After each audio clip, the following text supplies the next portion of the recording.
again, Chris Wood. Did had a fantastic game. Because I kept going for Ashley Barnes. He hasn't really come to fruition, but Chris Wood has been off the mark the last 2 weeks now. Like you say, John McGinn fanboy, McGinn got his goal in the end as well. He got man of the match. Got man again. Of the match. Got bonus points. He did, and I mean, what I would say about Burnley is I think Villa looked like they had the better of them, but Burnley took their chances well.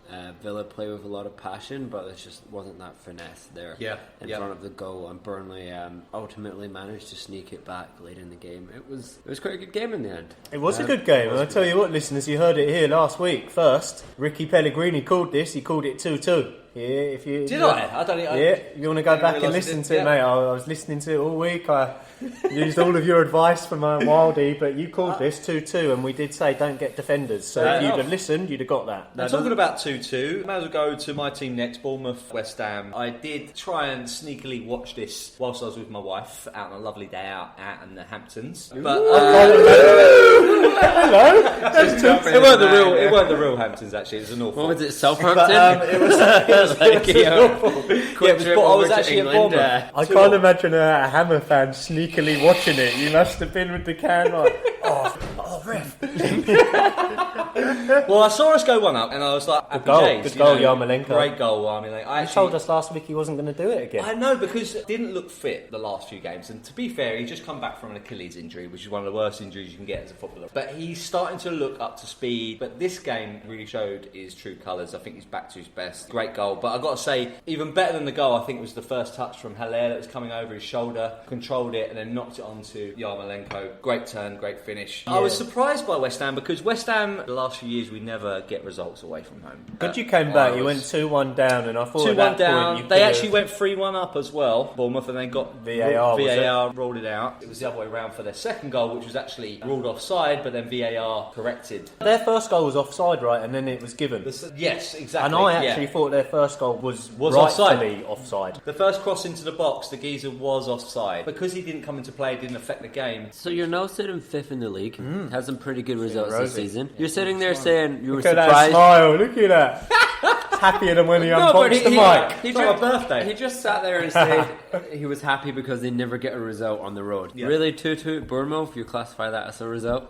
Should you not be sitting in the league even higher, or is that just... Bournemouth could... If you sat through Bournemouth West Ham games, we don't ever do very well against them. Callum Wilson always scores, and he did again. Weekend. He's got the best record against us at the London Stadium, and they beat us. Let's not forget, Bournemouth are a good team. I watched that game, and there was a lot of it. It was back and forth, attacking. Both two teams trying to win the game. It was I love that. There's a lot to be said for games like that. I would say on the West Ham side, we had more chances, but Bournemouth were very clinical. I think 2-2 was a fair result. I would like to go back to your striker. Haller the Hammer. Haller. I've been hearing this. I was watching it, NBC. Haller. Like Haller the Hammer. It's a French. bit posh, mate. He's French. Haller the Hammer. He's French. There is no Hammer that is calling him Haller. It's not from Chelsea, mate. It's from Old Trafford. As a striker, he did get an assist. I see that you've got him in your team still. Last 3 weeks, he hasn't really done it. He hasn't. We get too excited about him. Let me He's put it like 12th. He's going to be involved with goals, because going on his record last season, I know it wasn't the Premier League, but he scored 20 goals, but he was also assists 15 goals last season.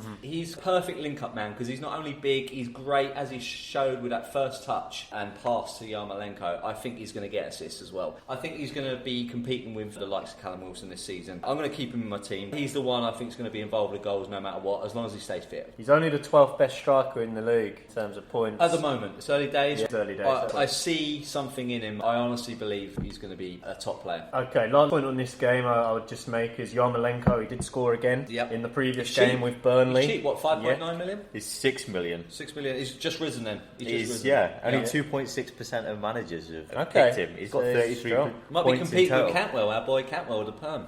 He scored 3 out of 4 as well. Favourable next couple of fixtures as well, so he's going to be never know. And I think the thing is, we said it before, there's something to say for that rich vein of form. You get 2, you might get another. You're in a good streak. And then Chris Wood in the game before with Burnley Villa, he scored again. He hadn't scored since March. He's got 3 and 2 now. Do we think these are the things to be jumping on? If you've seen someone score this game week, should you jump on I think if you're looking for a semi-cheap midfielder at 6 million, then he's definitely worth a shout. Argue. And we've all played football, lads. You remember, if you're in confidence and you are fearless on that pitch, then that is half the game. They've all got the skill, they're all playing the Premier League, but if you've got the confidence, you've knocked in a couple of goals, especially for a striker or an attacking midfielder, worth its weight in gold. I used to feel like that week in, week out, mate. Every time I'd get my flag up and get that offside right, I'd feel so confident the next time I'd put it up. That's it. Okay, but Bournemouth, I mean, Callum Wilson and King's looking all right. He hasn't done much until this game. Yeah. Maybe it's his time now as well. He's risen in the ranks. A good value pick. Certainly better than are you anyway. We'll come to that. Chelsea-Brighton. Great game. Who decided to mount? Everyone decided to mount. I think we've all got mount. There you go. Ricky Pellegrini, you decided to mount Abraham here, didn't you? No, Abraham, I obviously went all guns in, eggs in one basket. He should have got a hat-trick. He should have got a hat-trick. He had a lot of chances. And an assist. I'm not going to beat myself up too much because I did think he deserved more from the game. Hudson-Odoi came on, and I thought that was quite interesting in the last 20 minutes. Just coming back from an injury. He could play a big part, him and Mount. I saw Chelsea getting their first win at Stamford Bridge because it was a long time coming, right? They've had great games against the likes of Liverpool, against Man United, where they played well and they got their clean sheet. So there could be a shout for Chelsea defenders over the next few weeks. First clean sheet though for them this season. If you watch the game, a lot of chances to be honest for Brighton. They should have stuck one away. What was a good shout from you, Jimmy? Actually, I thought this was quite a sneaky little move there. I'm all ears. Was it? Tamori, because he's classified as defender, but he's actually a midfielder, right? He seems to play in defence for Chelsea. I think they're desperate at the back, and I saw him, did my Wildie, and I was spending a bit of time, and I saw him come up, and he hadn't played. You actually did your Wildie? I've done it, I've not mentioned it. I only mentioned it like 4 times. Quite pleased with that, and them getting a clean sheet, that made it all worth it, to be honest. Next game, well done Chelsea. Mount, Abraham still looking strong, Brighton still looking pretty weak. I don't think there's anything there personally. Crystal Palace, Norwich? Crystal Palace. Are you? Oh my God, I should have listened to Jimmy Ferguson. Got another yellow card. He got another yellow card. I was just so wound up. So I was like, when's he going to score a goal? I better take him out my team this weekend. He's playing West Ham. I think it's time for him to go, mate. It's 5.1 and I was like, he's so cheap, but he's had 1 point 3 weeks in a row. Yeah. But an interesting one. Since I got him in. He had 3 yellow cards 3 weeks running. Yeah, he's probably banned. One against Spurs, 1 yellow card against Wolves, and 1 yellow card against... Something worth noting about Kelly. Did you notice he came back in, didn't he? Because I thought he was out of the disappointed picture. about that. He got 6 points. He got 6 out points. my team. I left him on my third substitute, so he didn't replace... I put him on the same bench as you. Terrible, yeah. honestly. Just thought I'd know that. I mean, the game in total, Ricky Pellegrini called it last week. He said Norwich away from home are a different team from at home. I watched the game again. First half, I thought Norwich were really in it. They had a good opportunity to score a couple of goals. Although you say sort of Todd Cantwell did nothing again, though. What a perm. Although you say he did nothing, he had a chance. I don't know whether to make him a permanent fixture in my team or whether to permanently... He's the kind of guy that... I'm kind of sitting on the game. He's up for debate now. 2 weeks ago I subbed him. It's an interesting one with Cantwell and Pookie. Pookie. Even Pookie had a chance against Palace. He had a chance, but it wasn't enough. I mean, they both scored 2 points, which is just minutes played. I just feel with Norwich, if they're going to get chances, it's going to be those two.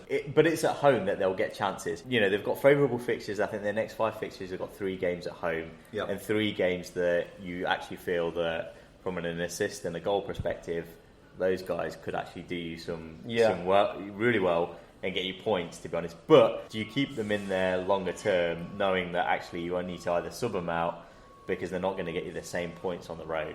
That's the difficult one. I think fair play to Palace as well. I hear exactly what you're saying there, NVD, Neil Van Dijk, and and what I say to that is they are going to get 1 or 2 chances on the road. They might get just 1, but it's going to fall to Pookie or Cantwell. My problem with the boy Cantwell with the perm is he doesn't seem to be able to shoot. You're right. It dropped to him and he's sort of side-footed. It was really quite weak. Pookie can at least hit the ball, which I quite like about Pookie. Yeah. But the other he hits thing, on sight, doesn't he, Pookie? He does, yeah. And I think, if one chance is going to fall, it's going to be Pookie. I think for Norwich, I'd be getting rid of Cantwell at the moment. They're at home and I'd next be week as well, focusing right? on Pookie. So you just can't see him doing well? I think he had a couple of good game weeks and we all got excited. Yeah. But now you can't see him doing well. I can't Well, see him doing See what you did there, John McGinn fanboy. They have got Villa next week at home. Norwich are at home against Villa. That'll be an interesting game. Do you know your boy Milivojevic? Penalty taker, massive pick last season, got a ton of points. Strong player because he takes the penalties, and yeah. that's the thing. He doesn't seem to get the assists or anything else. He'll take a free kick occasionally, he'll get the goals, but it's how many penalties Palace can get. And Zaha, if he can, but then you have the risk of him missing the penalty and getting negative points. But he doesn't seem to miss them. He actually hasn't missed a pen since he's been fantastic. in the league. He's a bit like Mark Noble when he takes penalties. He always scores. Or James Quinn. That's it. How many points has he Jimmy Ferguson, this lad I know. I do know another guy, Martin Leary, and he's in our league as well. You boys know him. He's never missed a penalty, so he claims. Has he ever taken one? We've all seen him. He's taken about 4, but we saw him miss a penalty. Keeper saved it, mate. Like hit it straight at the goalie. The keeper saved it. Apparently, it was encroaching, so it got retaken.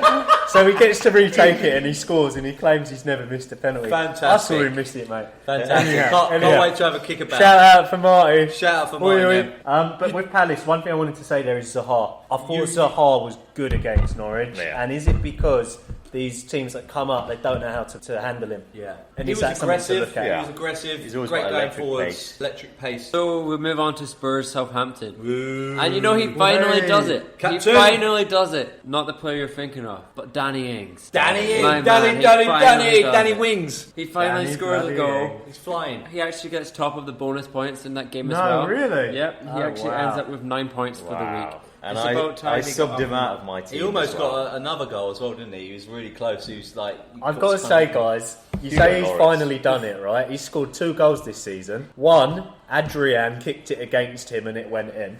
So he finally done it. Second one, and Loris. Oh my days, that was hilarious.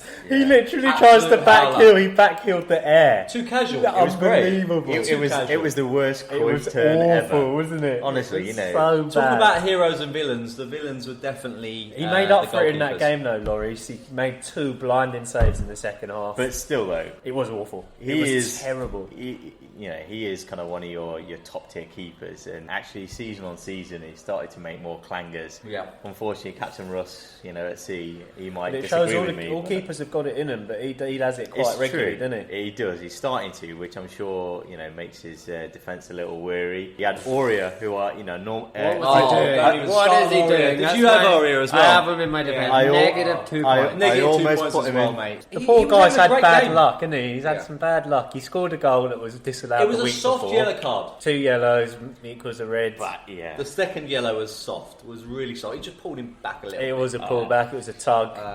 He deserved it. I'd like to go back to Ings though, mate. I want to just finish. You got rid of him, or is he still in your team? He was first place in my bench, and it was the first week that everyone played on my starting 11. So he got 9, which I missed out on. He didn't get into my team, which I was a bit disappointed. I was hoping for James not to play tonight so that Ings could slip in. We could have all done with points this weekend, I think. Apart from Jimmy, had a great squad. Well, I only had a few more points than you boys, but I do think Ings, I would say, Sean, it's time to get rid of him. He can only score when the keepers mess up, and that's the 2 goals he's got this season. He's not going to get that every week, is he? That's such a good point, actually. I mean, every goal has actually been from a howler. I'm starting to think he pays the goalkeepers. Maybe it's time for Bridge. He got an assist against They've had a few howlers this season as well. But Spurs, let's think about Spurs in this, right? So Southampton, get rid of Ings if you've got him. It's time for him to go. He's not going to get anything else. Kane played well. Great finish. Well, Captain was giving him a bit of a hard time last week. Saying he's off the pace. Kane's off the pace. He's off the pace. Kane must have heard him because Kane turned up. He's like, I'm not having that captain guy. Can't he? He's got a barge. He ain't even got a yacht. I've got a yacht. I hear Harry is his a lovely big fan lifestyle. of the show. Harry's a huge fan. He was like, Beavis. Beavis ain't having this. Beavis Kane.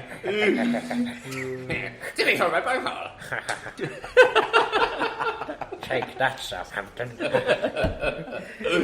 We do digress. Ndombele, he scored a goal. Was this another keeper howler? It looked to me like Gunn should have saved it. I think it was a pretty decent goal, but he hit it hard. Yeah, but it sort of was like. I know what you're saying. Yeah, sort of almost a deflection. I'll be disappointed in my keeper. I think it went in. A lot of shouts were made out to Son. Oh, Sonny boy. Sonny. Oh, Sonny boy. He was favourites amongst the captain picks. I mean, he got an assist, so he got 5 points in the end, but didn't really kind of. I like Son. He's hit not the ground convincing running. everyone. He wasn't. What I would say though about Son, right, is I love the guy because he's come over and he's probably been in England, for 3-4 years now. Yeah. And you can see he's been for 3-4 years because he's now got those curtains that we all used to rock in the 90s. He's got a perfect curtain. He's been listening to too much Don't Stop. Don't stop. I don't know. We'll edit that bit. We definitely will. Don't stop. You mean what's the story? Don't look back in anger. Don't stop believing. Sorry, boy, you're scoring. Anyway, go back to Son. Just so I've got. Yeah, Son's definitely worth having. I'm looking at Spurs games coming up, and you've got Spurs against Watford is on the horizon next week. They're away